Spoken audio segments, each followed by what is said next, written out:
Most impatient. I'm really impatient. I would love it to be like tomorrow. I would have like the it bag, the iconic this, and the revenue like boom, but it doesn't work that way because it's unrealistic. Because once you're here, the only way to go is here. Yeah. Because it's attention span, and I think for me it is about this progression, about trying, getting things wrong, getting things right. Is this what the customer wants? Because for me, it's like, how do we retain and how do we recruit? So each time you're kind of pulling this back and forward. Yeah. Because ultimately, if you were to kind of listen to what everyone was saying in real time, then you're not thinking what is in 5.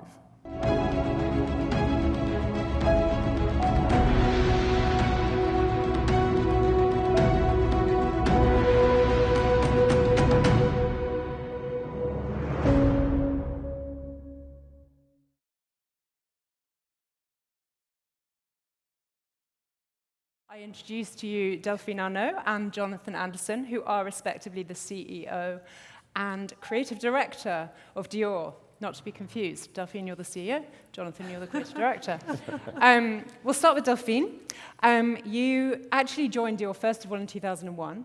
You went back there in 2008 till 2013. So you've had a long experience. It's always your first job at LVMH. And your first sort of experience in the company. You returned in 2023 as the CEO.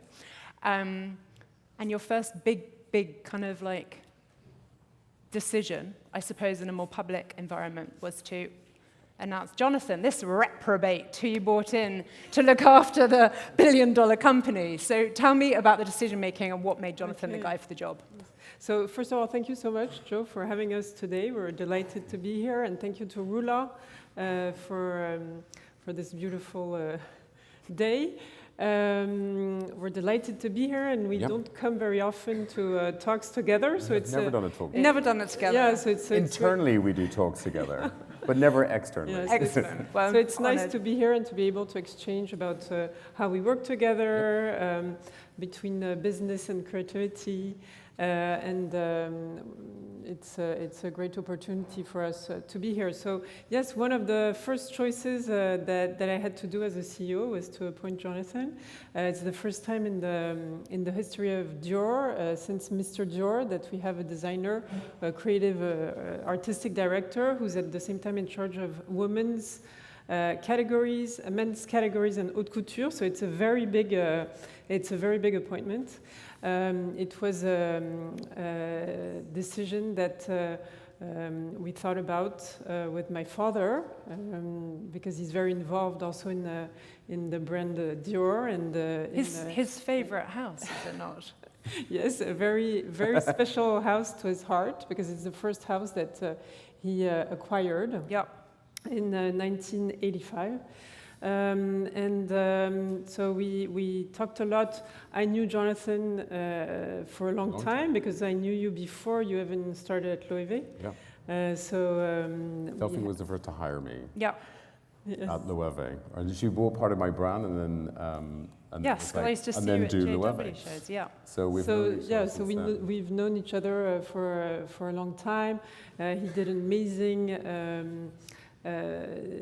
amazing work, amazing vision at Loewe. He totally transformed the brand, and we thought it was the right.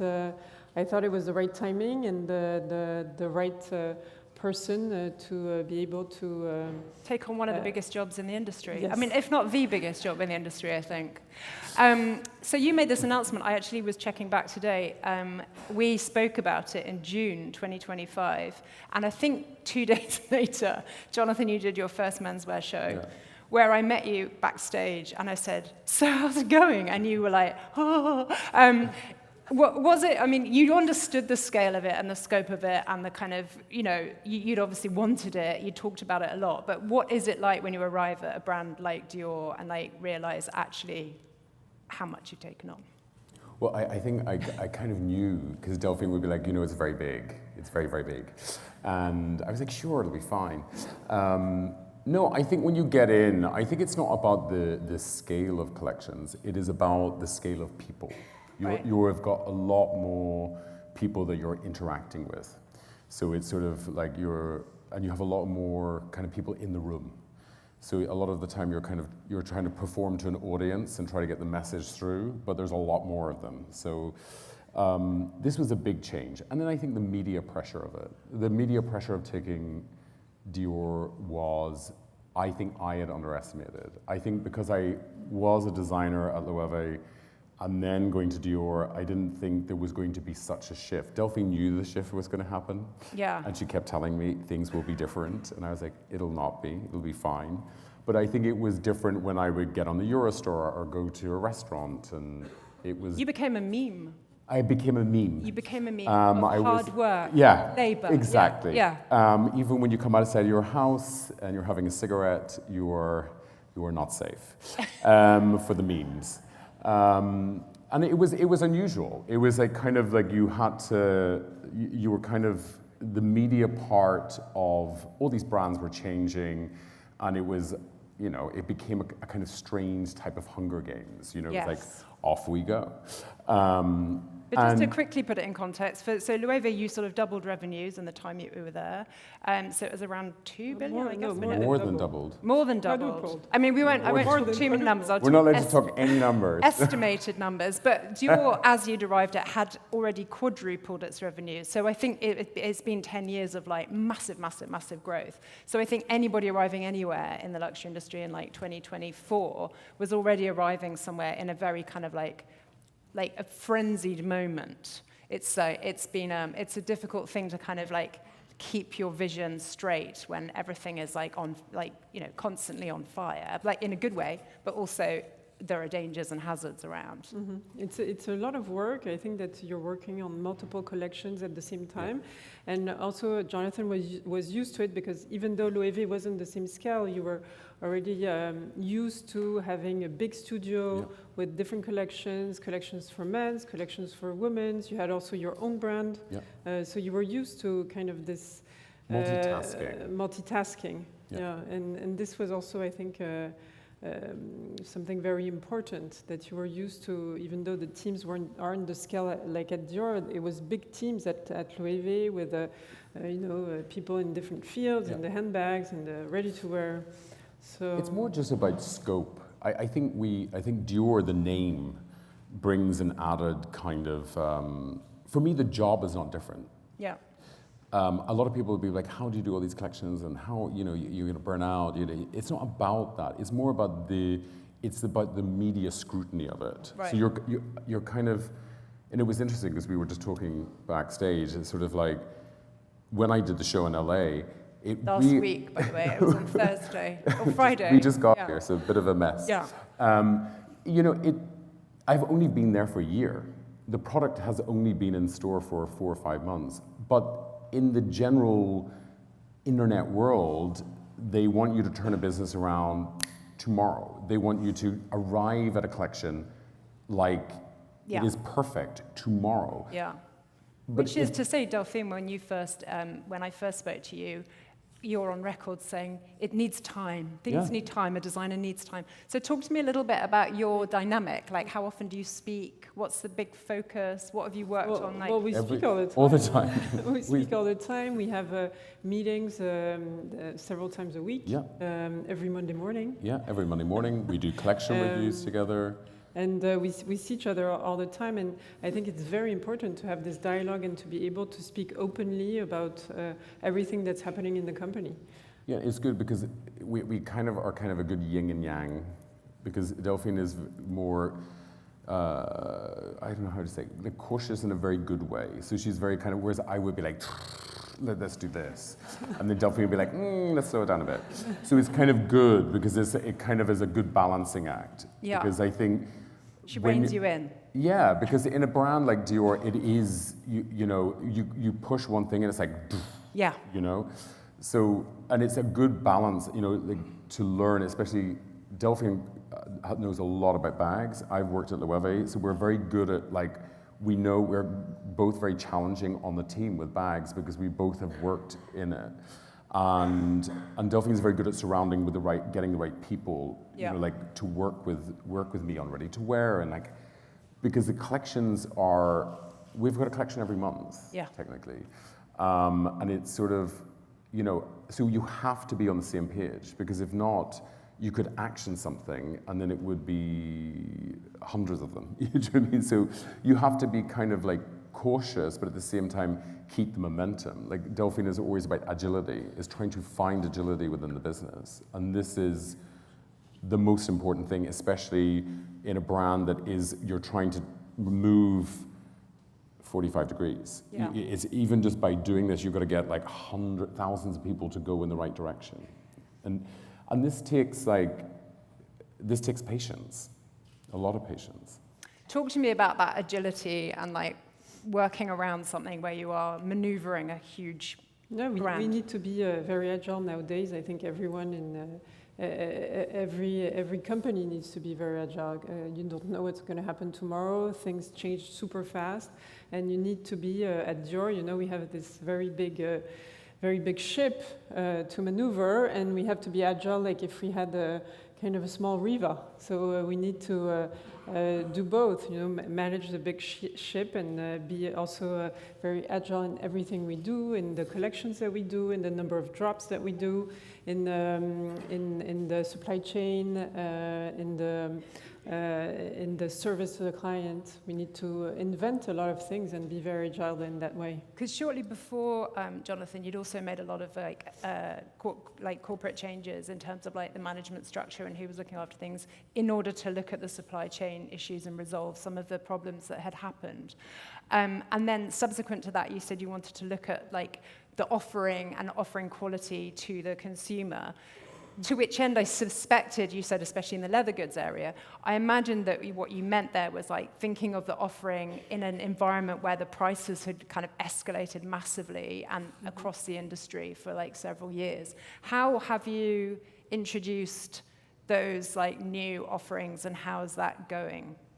Yeah, so we're working a lot on the leather goods offer, for example. We're very cautious about, I think, the prices. Yeah. And we haven't increased prices on, for example, our icon bag, the Lady Dior, since July 2023, except in 2 currencies where there's devaluation in the currencies. I think that we can't really increase the price of the product without increasing also the perception of that product and the quality of that product. So it's very important to work on that. So we're working on that But daily. also you had this drop zero. Yeah, this was Delphine's idea. Okay, So Delphine. but when I joined, we had this like conundrum where we were like, how do we get product in quick enough? Yeah. So Delphine was like, we need to get product in. So we had this, Delphine came up with this idea that we would drop earlier, which was at the beginning of, in January. Yeah. 2nd of January, Yeah. because we wanted basically the world to know that a new chapter was there for Dior, and so it's a great chance to have a creative director who does men, women, and haute couture, because you can have a coherence, a consistency in the product, in the visual merchandising, in the communication, and the message. Yeah. We thought that by changing all our windows on January 2nd, which was a huge thing for our teams, because they had to work over Christmas and over the 31st of December, we would pass on the message, and we saw that the customers were really, really happy with the new products that they saw. It's very colorful, it's very joyful. There's a lot of products that are out of stock. And that was your baby. That was kind of your... No, but I think it was something I didn't think of, because I was just thinking of like, how do we get on top of all this? But I think what was really good is we started off the year in a kind of like, this is where we can go. Yeah. And I think it really encouraged the teams. And as well, we were able to, like when you look at what's happening in the market in terms of price structuring and products and in terms of novelty, like we had to get out ahead of the market. Yeah. And I think this was a good way to start the year, so that the entire company could see windows, communication. This is where we're going. It's a kind of wholesale vision. I mean, that's the thing when you're talking about thousands of employees. It's about shoals of fish, isn't it? Everyone's got to swim in the same direction. Excitement. Yeah. You've got to get the consumer excited, and try to. The biggest thing is getting teams excited, because if they're excited, they will deliver the message. Yeah. If they are not excited, they will definitely. How good not are you deliver. at team rallying? It is on and off. It depends what week it is. You're very good. You're very good. No, And you spend a lot of time in shops. Yeah, I love going in shops. You both love spending a lot of time in shops. It's essential. It's well, you so started off in merchandising, right? Sorry, I don't mean to point like that. With Prada. And Delphine, you were marching around shops in Tokyo with your father last week. Yes. Never not in a shop. Not only in Tokyo, also in Korea and okay, all Macau. over. And yeah, and like and what is the sort of essence of this shop research that you find like that you can't get through any other kind of like? Well, it's so important to see, because basically in the shops, that's where you have the contact with your clients, and that's how you understand, even better what's working, what's not working, what you should change. You look at the shelves, the lighting, the presentation, I know you told me last week windows. your father wanted the lighting arranged differently on a shelf. I'm like, that's an attention to detail that you wouldn't expect the president of LVMH to be worrying about on a Saturday. I've been visiting shops with him since I was 10 years old, and he's always been like that. I mean, and often he goes every week. For him, it's and for us, he gives us also the example, of you always need feedback, and the client's feedback is a gift. Feedback is a gift.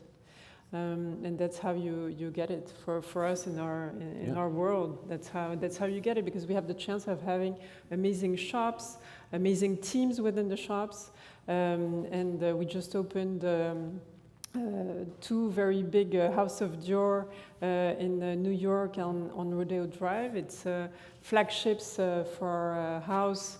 With amazing all the categories inside. It's approximately the size of Avenue Montaigne, which is our biggest shop, and we have a lot of experiences for our customers. In New York, we opened on the last floor a Dior spa. So we're heading into a bit of experiential luxury as well. We've got a hotel, Dior hotel now as well. So in Avenue Montaigne, we always want to create something very special for our customer, and we have a suite. So just one suite. I know we stayed in it. it. HTSI got a special. We were allowed to stay there one night. You I didn't there? personally, but someone else did. No, it was quite amazing. It's a great experience. So we have a suite, and then when the shop closed, there's a whole team who stays, and the client who's staying in the suite can come at night and shop during all night long. So it's a full Dior immersion. Exactly. When you get somebody, you want all of them. We also have amazing restaurants with a 3-star Michelin chef. So we have Dominique Crenn on Rodeo. We have Yannick Aleno in Paris, Anne-Sophie Pic in Beijing. So I highly recommend to test our restaurants.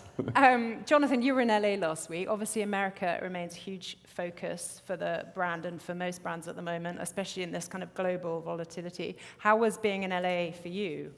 Well, it's the first time I ever did a cruise collection, so it was like being on a package holiday. Really, with like loads of work and 900 guests. With 900 guests. Yeah. And with jet lag. And, amazing. But it was amazing. It was the first time doing it, and it was sort of, for me, I was seeing pre-collections. The first pre-collection we had done was a lookbook. This was the first time doing it as a show. So, and this is like one part, when I started the brand, I wanted couture to be one thing, men's to be another, and pre-collections to be another, with a thread throughout it.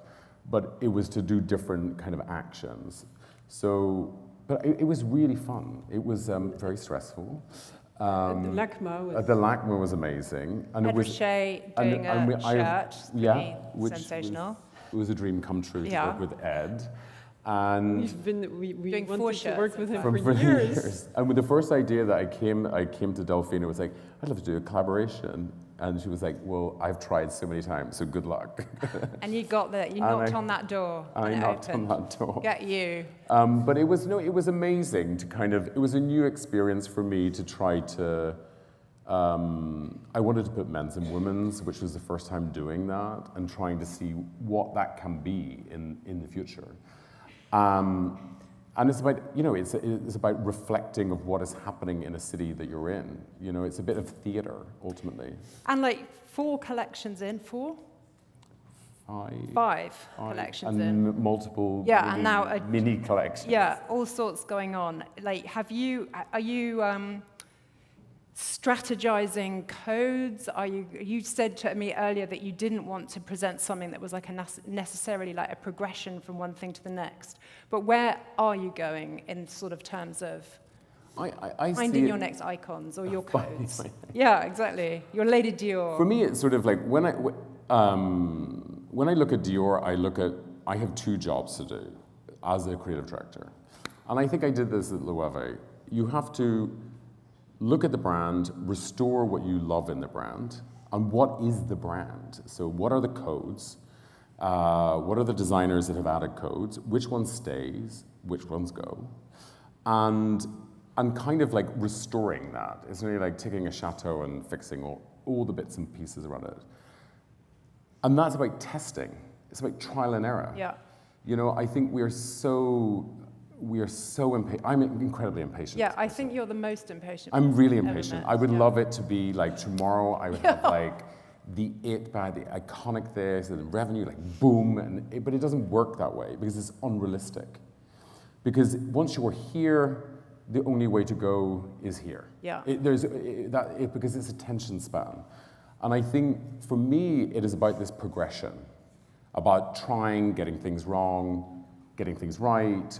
Is this what the customer wants? Because for me, it's like, how do we retain and how do we recruit? So each time you're kind of pulling this back and forward. Yeah. Because ultimately, if you were to kind of listen to what everyone was saying in real time, then you're not thinking what is in 5. Yeah. So for me, I'm cleaning it, restoring it, and then you will kind of screw with it, you know? So it is a bit of gas on, gas off. And it's hard to do today because we have very impatient media, not classic forms of media, well, sometimes classic forms of media, but in terms of what people want, they expect everything to be, we either hate it or love it. Yeah. We don't know how, we don't know how to give anything time anymore. So we want everything to be flawless tomorrow. But Loewe took 11 years. We were doing half the amount of collections at Loewe, so if I cut that, it's 5. So for me, it's sort of, and it has to be believable. Dior is a historical house.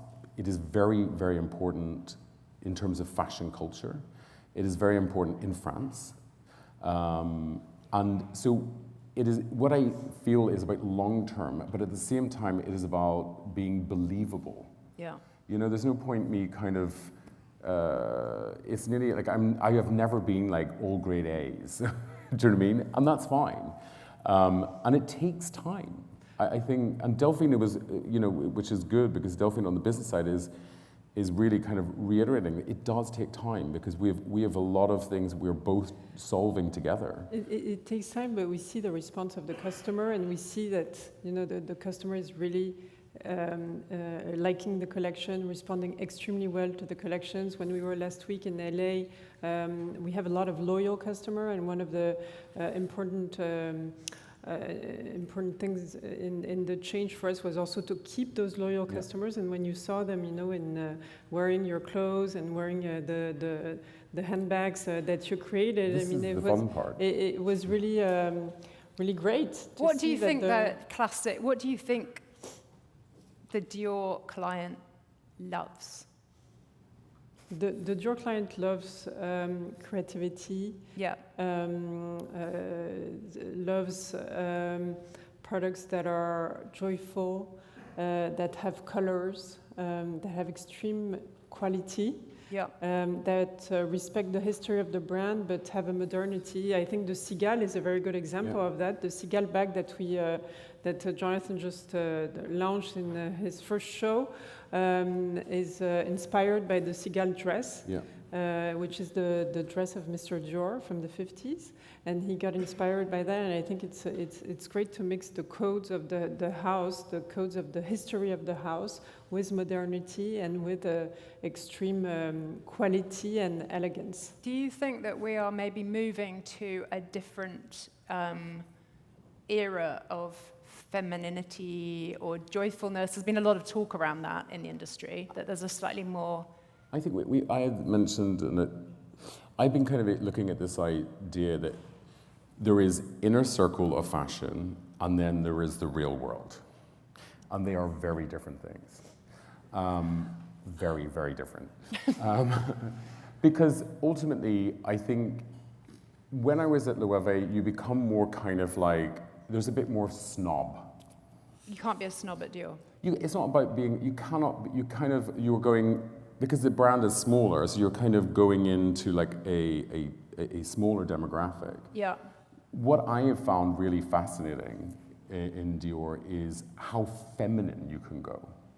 It is like, where it is sort of like, it is about like the dress, it is about like beauty, and something which I didn't explore in Loewe. It was probably sometimes not the easiest. How are you finding exploring beauty now? No, but I love it. You know, like for example, like... God. And happiness also. And happiness. Mr. Dior, he wanted women to be happy wearing his creations and women being happy. And is that, do you think, a sort of reflection on the broader socio-economic scene at the moment? It's obviously not a particularly happy, joyful, pretty, beautiful world. No. Is that a kind of flight to fantasy that we see? You want to there. dream when you buy your products. You want to think of something else. When you open TV, I mean, it's pretty depressing. So I think that clients also want a sort of retrenchment into kind of nice things. No, but it's nearly like, for example, when I came to, for me, the most important word for Dior himself, I think if you think of his story, you think of what he did, is empathy. Empathy. Yeah. For me, the way in which he approached women, the way in which he, where he comes out of the Second World War, you had to have that. It was about dreams, empathy. And he builds around that. And plus, he was an incredibly good businessman. I think we see him as this like, kind of dream machine, the dress. But he was a very savvy businessman. Yeah, extremely. And I mean, he was in America and Tokyo and he was all over within, and like London within 2 years. Yeah, and he was also in LA. Just after he created the new look in 1947, he won the Neiman Marcus Prize, and he went through all the United States and finished in LA, and he was fascinated by the women there and the American customers. And I mean, it was pretty amazing visionary. Yeah. Because he immediately saw the importance of the United States, going abroad, developing his brand abroad. And I think there is a common misconception that the creative director is, kept protected from this, sits in the studio, does the thing, and then the creative director, the chief executive, is more of the kind of business soul of it. But Jonathan, you've always struck me as an extremely business-minded person. Do you have to like lock him out of the meetings? I think it's also a generation. I mean, I think you're very close to you like to go out, to go to restaurants, to see your customers, meet the customers, talk to people. You don't stay in your office all day long. Because you kind of need to know what we're doing. Life. You have to live it. Like, I need to know what's selling. I need to know what is not happening, what is working, what is not. And that's how we work together. It's about debate. Yeah. Because it's sort of like you're debating to see where is a product going? Or, like Delphine will highlight something which I may not have thought of. And then you're trying to kind of like navigate, okay, well, how do we tackle this demographic or this product, or how do we improve this? It might be small leather goods, or it might be lengths of skirts in different kinds of parts of the world. And you're very receptive to the idea. I like that because for me, it's more practical. Yeah. Because for me, it is sort of like, yes, I have to do the big vision, but at the same time, if I don't get all this right, then how do I do the big vision? Yeah. So for me, it's a bit of like, I have to understand that part to be able to kind of go, okay, guys, with the 50 people in the in crews will be like, okay, this is the things that we need to tackle in this show, and these are the things we need to tighten up in. Right. And then as you're kind of doing each show, and some people may say it and some people may not, but each season for me, we're starting to do this. So you're kind of, you're zoning in. You say that though, but your second menswear show was quite a... Well, that was on purpose. It was a purpose decision. So it was a moment of like provocation. It was like, there was a lot of women's wear. Yeah, because I wanted to kind of say, look, there will not be the formula. This is not going to be a formula.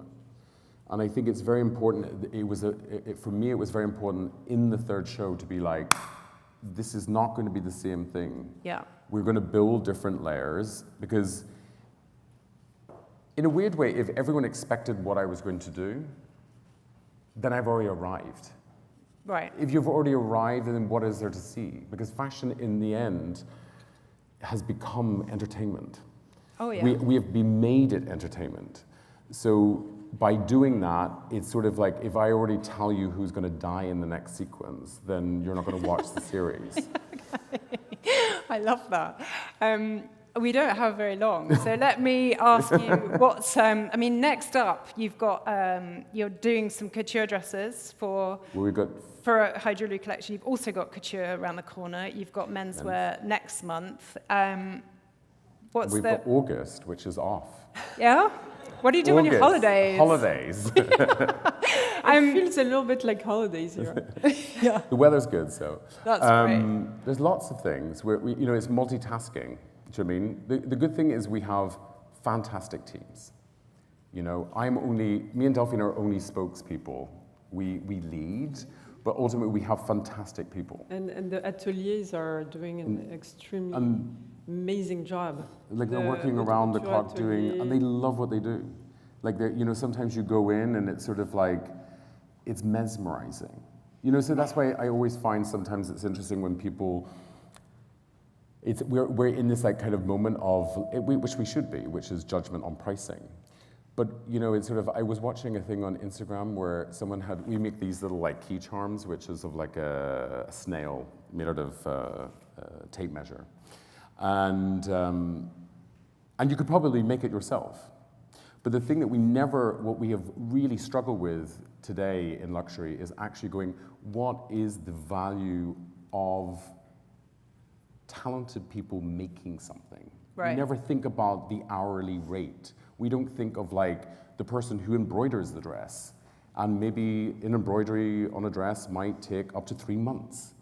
But we seem to have such a kind of visceral reaction to luxury that we don't want to kind of, if Dior doesn't, if we don't keep doing the embroidery and we don't keep like having a couture atelier, then it will vanish. And for me, it's sort of like, that's why I learned in Loewe. That's why I started the craft prize there. That's why I love Dior with everything, the atelier of people making things, because if we don't protect it, it will just disappear. It was the first time you were working with ateliers that had such a craft and so many techniques that was transmitted generations after generations. Yeah. It's fascinating what we have at Dior. You're preserving a craft skill. And I think it's important. I think that is where the value comes from. Because if we don't have that, then how do you kind of like, how do you merit it? Because ultimately that is the historic, we still have the historic atelier that was Christian Dior's. It is generation to generation. Same place. You go in, and it is the most magical thing that I've ever been to, because in my studio, there's music going, there's da-da-da, there's like, when you go to a couture atelier, it is silent. Peaceful. Peaceful. It has amazing lighting, and there's no music, and there's no sewing machine. It's all by hand. And then you realize that is why fashion is magic, and it can be a dream sequence. But in a weird way, we sometimes are able to question the judgment on the value, but we are never able to kind of say, well, what about the manpower that is in that? Like it is on Avenue Montaigne. It is still made there, and we have some of the most talented people on the planet making it. So I think sometimes we're in a kind of complex moment, but I think it is our jobs to explain more of why. And, you know, and I think this is what I find fascinating, because everything, you know, we live in such a contradictional kind of moment. A contradictory moment where we slide. Our attention span is like this. We don't care. We don't question. Last question, Delphine. The subject of the conference is resilience. Where does Dior find its resilience in this moment? And where's your kind of focus? Well, I think that our team is the best example of resilience. I mean, we have the most amazing teams, and we wouldn't be able to do it without the amazing people working at Dior. In every department, in ateliers, Jonathan was mentioning, the studios, the production, the shops, everywhere across the companies. Very good. Thank you so much, everyone. Thank you. Time for a drink. Thank you.